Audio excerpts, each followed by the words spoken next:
अस्सलाम वालेकुम my dear students, this is Sarsad your mathematics teacher. Welcome to अपना teacher maths. हमने क्लास 9 का मैथमेटिक्स का कोर्स स्टार्ट किया था और अब तक चैप्टर नंबर 1 कवर हो चुका है। चैप्टर नंबर 2 में लास्ट टाइम हमने scientific notation and exponential notation पे बात करी थी और आज के इस लेक्चर में हम आगाज कर रहे हैं लॉगरिथम्स की बेसिक्स का, कि लॉगरिथम्स क्या है, लॉगरिथम्स की डेफिनेशन क्या है और लॉगरिथम्स का कॉन्सेप्ट क्या है। ठीक है, तो स्टार्ट लेते हैं स्टूडेंट्स। लॉगरिथम्स की डेफिनेशन आपको यहाँ पर लिखी हुई नजर आ रही है, पर ये डेफिनेशन अभी आपको इतनी अच्छी क्लियर नहीं होगी। अगर हमें लॉगरिथम्स के कॉन्सेप्ट को अच्छा समझना है तो सबसे पहले हमें एक कॉन्सेप्ट समझना पड़ेगा और वो कॉन्सेप्ट है स्टूडेंट्स एक्सपोनेंट्स का कॉन्सेप्ट। एक्सपोनेंट्स क्या होते हैं, एक्सपोनेंट्स का कॉन्सेप्ट क्या होता है, बहुत अच्छे से समझिएगा ताकि फिर आपको ये वाला कॉन्सेप्ट अच्छा समझ में आए। अच्छा, अगर मैं यहाँ पर इस तरह की कोई एग्जांपल लिखता हूँ कि 2⁵ is equals to 32, 2⁵ is equals to 32, इसका मतलब क्या हुआ? इसका मतलब ये है स्टूडेंट्स कि अगर हम 2 को 5 टाइम्स मल्टीप्लाई करते हैं, 2 को 5 टाइम्स मल्टीप्लाई करते हैं, 2 2 ज़ा 4, 4 2 ज़ा 8, 8 2 ज़ा 16 एंड 16 2 ज़ा 32, तो हमें क्या मिलता है स्टूडेंट्स? 32 मिलता है। अब बात को बहुत तवज्जो से सुनना है कि इसमें इस 2 का नाम क्या है, इस 5 का नाम क्या है, इस 32 का नाम क्या है, बहुत अच्छे से सुनिएगा। यहाँ पर स्टूडेंट्स ये जो 2 है ये एक इंपॉर्टेंट रोल प्ले कर रहा है और इस 2 का नाम है हमारे पास बेस। ठीक है, याद रखिएगा कि ये जो 2 है इसका रोल क्या है यहाँ पे? As a base. और यहाँ पर ये जो 5 है इसके 2 नाम है, एक नाम तो एक्सपोनेंट है ऑलरेडी, दूसरा क्या नाम है स्टूडेंट्स? दूसरा नाम जो हम अलजेब्रा में यूज करते हैं मेजॉरिटी, कौन सा नाम यूज करते हैं? पावर का नाम यूज करते हैं। बेस हो गया, पावर हो गया। रिजल्ट में जो आपको ये 32 मिल रहा है स्टूडेंट्स, ये क्या है हमारा? ये है हमारा आंसर। ठीक है, समटाइम्स इसको किसी और बुक्स में, लैंग्वेजेस में आर्ग्यूमेंट भी कहते हैं, पर मेरी एडवाइस ये कि आप इसको एज अ आंसर कंसिडर करें। आसान लफ्जों में 2 की पावर 5 का आंसर क्या आएगा? 32 आएगा। ठीक है, अब यहां पर मैं एक बात समझा रहा हूं आपको एक्सपोनेंट के रिस्पेक्ट से, जरा देखिएगा। मैंने यहां पे क्वेश्चन लिखा 2 raise to what? 2 raised to what will give us 2 raised to what will give us 32। मैंने क्वेश्चन लिखा है 2 raised to what will give us 32। इसका मतलब क्या है स्टूडेंट्स? इसको हम कैसे समझ सकते हैं? 2 के पावर में क्या होना चाहिए? 2 raised to what? 2 के पावर में, रेज मतलब उसकी पावर में क्या होना चाहिए कि जिससे हमें आंसर मिले 32? तो हमारे पास तो पता है उसका आंसर क्या होना चाहिए। 2 की पावर क्या होनी चाहिए स्टूडेंट्स? 5 होनी चाहिए। 2 की पावर अगर 5 होगी तो आपको आंसर क्या मिल जाएगा? 32 मिल जाएगा।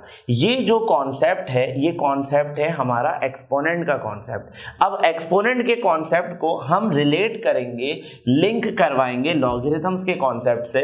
तो आइए जरा डेफिनेशन पे बात करते हैं।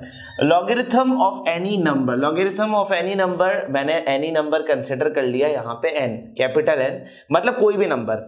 Logarithm of any number two the base a, और वो कहां पर होगा? बेस क्या इस्तेमाल होगी उसमें? ए। अच्छा, एक बात याद रखिएगा स्टूडेंट्स, हम जो अल्फाबेट्स यहां पे यूज कर रहे हैं, क्वेश्चन में अल्फाबेट्स नहीं होंगे, क्वेश्चन में नंबर होंगे। Logarithm of any number two the base A is the exponent to which the base a must be raised to obtain the number n। अब मैं आपको ये डेफिनेशन समझा देता हूँ। इस डेफिनेशन का मतलब क्या है स्टूडेंट्स? अगर हम एक्सपोनेंट की जबान में लिखें तो किस तरह से वर्किंग होती है? एक्सपोनेंट की जबान में होती है ax is equals to y।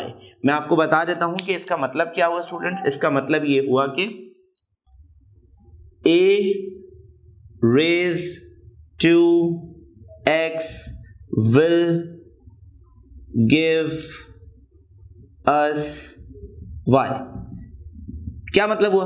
a की पावर में x होगा तो हमें आंसर मिलेगा y।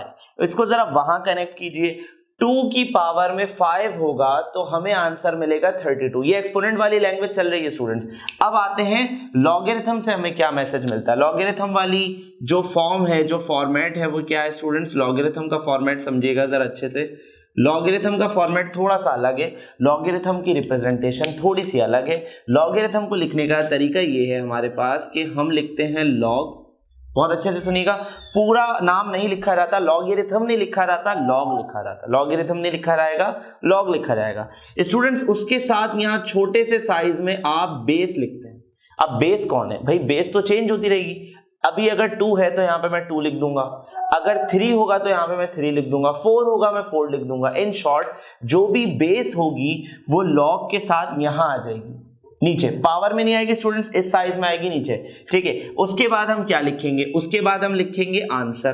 कौन सा आंसर स्टूडेंट्स, जो इज इक्वल टू के बाद हमें आंसर चाहिए हम वो लिखेंगे, फिर लगा देंगे इक्वल्स टू और यहां आ जाएगा x। स्टूडेंट्स एक्चुअल में लॉग इन तीनों में से है कौन, a है, y है या x है। बड़ी कंफ्यूजन रहती है कि लॉग इन तीनों अल्फाबेट में से कौन सी चीज है। अगर हम डेफिनेशन पढ़ेंगे तो हमें बात समझ में आएगी। लॉगरिथम ऑफ एनी नंबर, किसी भी नंबर का अगर आप लॉगरिथम निकालना चाह रहे हैं तो वो एक्चुअल क्या है। अब यहां से डेफिनेशन पढ़ना शुरू करें।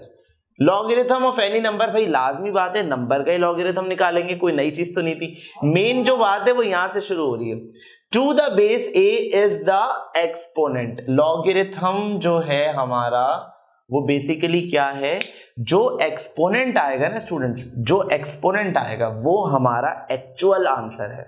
हम जो सारी वर्किंग करेंगे इस चैप्टर में तो हम बेसिकली ढूंढ क्या रहे हैं, हम ढूंढ रहे हैं एक्सपोनेंट। एक्सपोनेंट क्यों ढूंढ रहे हैं, सीधी सी बात है, मैं आपसे ये पूछता कि 2 की पावर क्या होनी चाहिए कि आंसर आए 32, तो ये इतना सिंपल तो नहीं है। आप पहले 2 को मल्टीप्लाई करते, पहले 2 दफा मल्टीप्लाई करके देखते, फिर 3 दफा करते, फिर 4 दफा करते, 5वीं दफा पे आपको 32 मिल जाता। तो स्टूडेंट्स इसका आंसर क्या होता है, 2 पावर 5 इज इक्वल्स टू 32। तो स्टूडेंट्स ये जो 5 है ना, ये सबसे ज्यादा इंपॉर्टेंट है। जो एक्सपोनेंट है हमारे लिए चैप्टर में वो सबसे ज्यादा इंपॉर्टेंट है। तो स्टूडेंट्स एक्सपोनेंशियल फॉर्म में हम किसी भी चीज को ऐसे लिखते हैं, लॉगरिथमिक फॉर्म में हम किसी भी चीज को ऐसे लिखते हैं। थोड़ा सा मैं इस पे और आपको ब्रीफ कर देता हूं कि अगर फॉर एग्जांपल मेरे पास ये क्वेश्चन था 2 की पावर 5 इज इक्वल्स टू 32, तो स्टूडेंट्स ये कौन सी फॉर्म थी, ये फॉर्म थी एक्सपोनेंशियल। अगर मुझे इसको लॉगरिथम की जबान में लिखना हो, इस डेफिनेशन के मुताबिक लिखना हो, तो मैं क्या लिखूंगा, मैं लिखूंगा लॉग, ठीक है स्टूडेंट्स। साथ में क्या आएगी, बेस आएगी। बेस कौन है, यहां पर बेस का काम कौन कर रहा है, 2 कर रहा है, तो ये आ गया 2। उसके साथ क्या आएगा स्टूडेंट्स, जो हम आंसर निकालना चाहते हैं वो आंसर आ जाएगा, तो ये आ गया स्टूडेंट्स वो आंसर इज इक्वल्स टू, जो पावर हमें रिक्वायर्ड है वो आंसर बनाने के लिए वो पावर आ जाएगी। तो यहाँ पे पावर कौन है, यहाँ पे पावर है 5। ये हो गया हमारा स्टैंडर्ड फॉर्म, मतलब कि एक्सपोनेंशियल फॉर्म। और ये फॉर्म कौन सी है हमारी, ये है लॉगरिथमिक फॉर्म। ठीक हो गया स्टूडेंट्स। अच्छा, अब सवाल ये बनता है कि हम जो लॉग टेबल पढ़ते हैं, एंटी लॉग का टेबल पढ़ते हैं जो आगे आने वाला है, अगर आप लोगों ने पढ़ा हुआ है तो अच्छी बात है, और अगर आपने नहीं पढ़ा हुआ तो फिर मैं एक चीज इस पे आपको बता देता हूं स्टूडेंट्स। क्या हम बेस को 2 यूज करेंगे, क्या हम पूरे चैप्टर में, जैसे मैंने समझाने के लिए यहाँ पे बेस को क्या यूज किया है, 2 यूज किया है, क्या पूरे चैप्टर में बेस 2 रहेगी। तो स्टूडेंट्स अब सबसे मोस्ट इंपॉर्टेंट बात आ रही है कि हम जो लॉगरिथम चैप्टर पढ़ रहे हैं उसमें बेस क्या है स्टूडेंट्स। तो मैं यहाँ पे बता देता हूँ आपको, हम जो चैप्टर में लॉग की बेस पढ़ रहे हैं स्टूडेंट्स, जो बेस हम लोग डिस्कस करेंगे वो बेस होगी 10।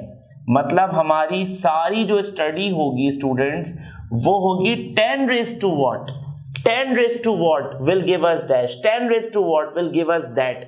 10 की पावर क्या होनी चाहिए कि हमें ये नंबर मिल जाए, 10 की पावर क्या होनी चाहिए कि हमें फलाना नंबर मिल जाए। कोई भी बात होगी रिलेट करेगी वो 10 से। अब सवाल क्या आता है, सवाल ये आता है हर वो लॉगरिथम जिसमें बेस 10 होगी उसका कोई नाम तो होना चाहिए, वरना हम चैप्टर में डिफरेंशिएट कैसे करेंगे।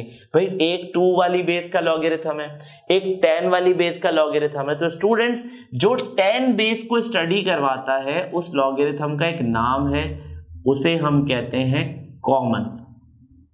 ठीक है, क्या कहते हैं, कॉमन बेस लॉगरिथम।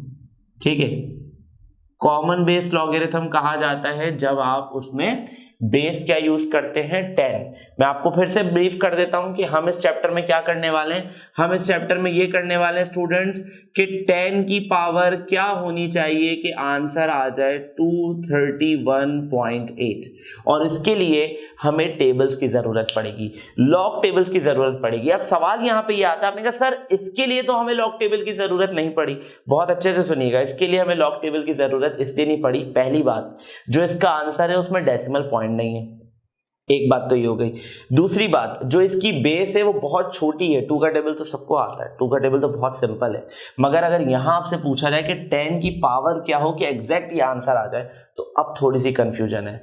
ठीक हो गया। तो हम जो इस चैप्टर में स्टडी करने वाले हैं वो लॉगरिथम्स को तो स्टडी करेंगे स्टूडेंट्स, मगर मेनली जो हमारा टारगेट होगा वो कॉमन बेस लॉग होगा। कॉमन बेस लॉग मतलब जिसमें बेस क्या यूज की जाएगी, 10 यूज की जाएगी। तो आई होप कि आपको लॉगरिथम का ये शॉर्ट इंट्रोडक्शन समझ में आया होगा।